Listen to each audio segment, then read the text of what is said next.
Greetings fellow Gorehounds and welcome back to another Blood Splattered vlog.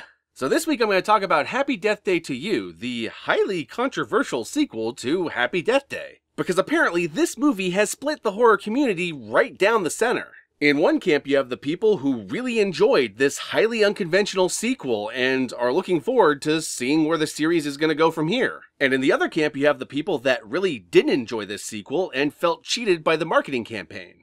And apparently this controversy got so heated on social media, the director themselves had to come out to defend their work. So naturally, knowing these two camps, and knowing that I was a pretty big fan of Happy Death Day, I've had a lot of people ask me, where do you sit? Though if you've been paying any attention to me on social media, the answer to that question should be fairly obvious. Personally, I am firmly in Camp A. I love the hell out of Happy Death Day to You. Because not only is it a really solid sequel to a movie I also thoroughly enjoyed, it surprised the hell out of me. Because while the original Happy Death Day is ostensibly a horror comedy slasher film, this one adds a science fiction angle to the mix and emphasizes that far more than I expected. I mean, granted, the trailer for the movie did give away the fact that this movie is going to be way more science fiction than the first one was. What with that shot of this weird time device exploding on everyone. But the trailers didn't exactly show the extent to which they were going to run with that. So to that extent, I somewhat understand what Camp B was saying about the trailers misleading them, though I do feel they are taking that argument a little too far. Because the trailer is 100% indicative of the tone of the movie, and everything within it is in the movie. There's just also some extra surprises they left for the movie, and oh my god, that's what we want trailers to do. We want them to give us an idea of what the movie's gonna be like, so we can decide to see it and see the rest for ourselves. We don't want them to give away too much, otherwise there'll be no surprises in the movie. But anyway, let's put the controversy to the side for a moment because that shit is bullshit and it's bad for ya, and instead talk about the movie we're here to talk about. Happy Death Day to You is a really fun science fiction horror comedy slasher movie that takes all the characters you love from the first movie and continues their stories in a really surprising way. It even takes some of the side characters like the Asian roommate from the first movie and gives him a whole arc. Characters that were mere footnotes in the first movie are now fully fleshed out and made into people you also care about. And obviously the movie also continues Tree's story, and the actress that plays her continues to knock it out of the park. And of course there's a lot of things they carry over from the first movie that they bring to 11 here. With a good example of that being the many ways Tree kills herself over the course of this story. Poor girl is just doomed to die over and over again for as long as they want to make these movies. And hey, after watching this one, I will be there for every one. Now when it comes to criticisms of the movie, I don't actually have a lot. Like my first one would be the same one I had for the first movie, and that's that I really wish these movies were rated R. Then you could have some really funny Evil Dead style gore gags. But much like with the first movie, it's not entirely necessary because the movie works without it. I just personally would like that. And my second criticism would be, given the nature of this movie's plot, there are aspects of this movie that feel somewhat like it's rehashing parts of the first movie, which isn't really a criticism because it was almost necessary given the plot. Like, how do I put this? If the first movie was Groundhog's Day gone slasher, this movie is Back to the Future 2 gone slasher. And if you've seen Back to the Future 2, you will know what I mean when I say there are aspects of the first movie that are rehashed. But you'll also understand what I mean when I say that it's entirely deliberate and intentional and isn't really a problem. But I thought I'd bring it up anyway because I don't have any other criticisms to give. This movie is just a blast from start to finish, and I look forward to the inevitable third one. That is if horror fans don't tear themselves apart in the meantime. Anyway, my fellow Gorehounds, as per usual, I'll include some sort of Amazon affiliate link in the description below, and if you click that link and buy or rent something with that link, I will get a kickback from it. And with that all said, and the movie highly recommended, let us move on to the spoilers.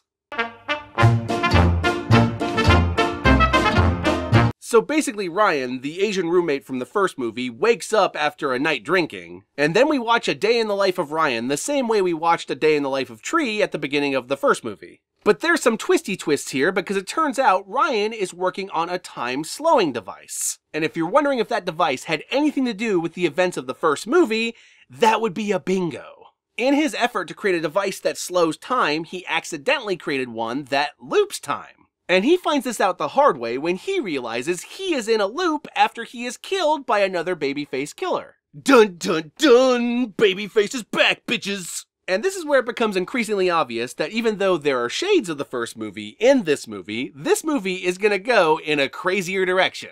And I'm so glad the filmmakers chose to do that, because it would have been so easy just to repeat the same formula with Ryan instead of Tree and just call it a day. But no, they don't do that, because immediately Tree recognizes what Ryan is going through, and then they all team up. Ryan, Tree, and Carter, Tree's boyfriend and Ryan's roommate, as well as Ryan's lab mates. And so they set out to find a way to stop the time loop, as well as figure out who's trying to kill Ryan. And this is when shit gets cray-cray, because it turns out the person trying to kill Ryan is Ryan. Because apparently there's now a Ryan from an alternate universe that is trying to get out of that universe and is trying to stop the paradox of there being two Ryans. And so this, combined with the fact that the dean of the school is trying to shut down Ryan's machine, causes Ryan to boot up the machine, and it explodes, and then Tree gets caught in an alternate universe. But not just an alternate universe, she's also stuck in the same day as the original movie, which is how it becomes very clear that everything is the same, and yet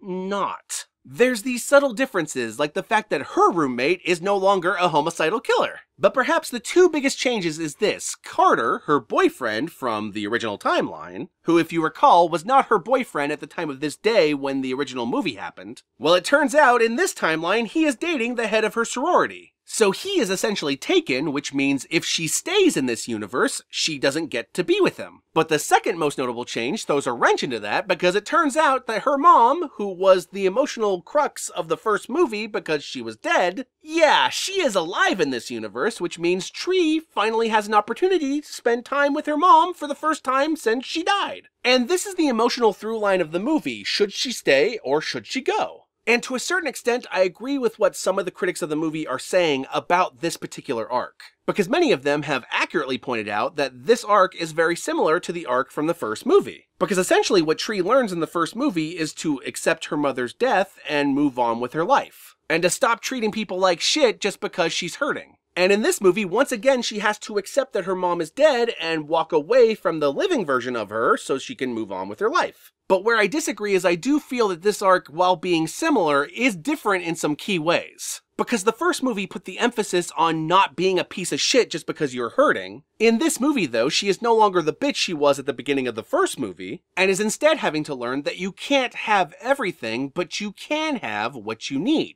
You can't always get what you want, but if you try sometime, you just might find you get what you need. You know Guru's going crazy when he's singing a song to make his point. So it's not about mistreating people so much as learning to balance your life. Anyway, to make things even more complicated than the story already was, it also turns out that this universe has its own version of the babyface killer. It's not her roommate this time, but as to who it is, I'm not gonna tell you, because that's for you to find out for yourself. I'm already spoiling so much of this movie, I gotta leave something for you to see for yourself. And yes, the fact that there is another killer means there is more slashing in the latter half of this movie, so anyone who tells you there isn't slashing in this movie is full of shit. It's just the slasher part became plot B as opposed to plot A. And honestly, I'm glad they made that decision, because the slasher part of these movies is probably the least interesting part about it. The jokes, the characters and their journeys, and the time loops, and the alternate universes. All that is way more interesting than the basic slasher parts. So I'm glad, since they already made the slasher movie, that they made that a little less of an emphasis. My only complaint about that is, well, I'm a gorehound. I want to see more gore, that's all. One last thing I want to mention before I end this vlog is I really love how much more of an emphasis this movie makes on the team as opposed to just the main character. Because Tree no longer has to work alone. She can now go to the people that made the device and tell them, hey, fix this. And they spend the entire movie trying to fix it, and if you're wondering how they do that, let me tell you. It's so stupid and ridiculous, and I fucking love it.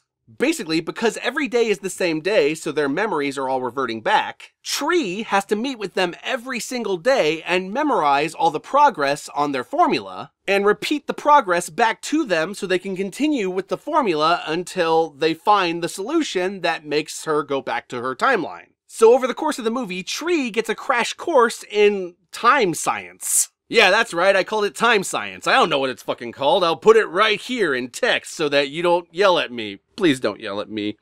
I'm an idiot. And I just love how ridiculous that is, and I can't get enough of this goddamn movie. It is so over the top, so dumb, so fucking fun. I love it, I recommend it, and I give it the 2-horn salute. Anyway, my fellow Gorehounds, as per usual, be sure to like, comment, subscribe, and don't forget to ring that notification bell so you're notified of my videos immediately upon their upload. And as always, peace out, and I'll catch y'all later.